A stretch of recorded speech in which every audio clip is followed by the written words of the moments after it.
আমরা উপস্থিত হয়েছি আমাদের নরসিংদী শিবপুর থানার শেরপুর সরকারি প্রাথমিক বিদ্যালয়ে।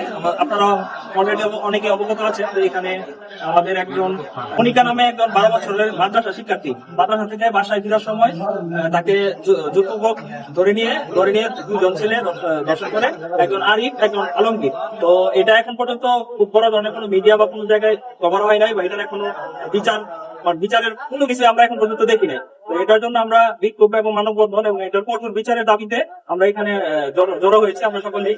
এবং এটার সাথে যারা সংশ্লিষ্ট জড়িত দর্শক আরিফ এবং আলমগীর তাদের আমরা ফাঁসি চাচ্ছি।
আলমগীরের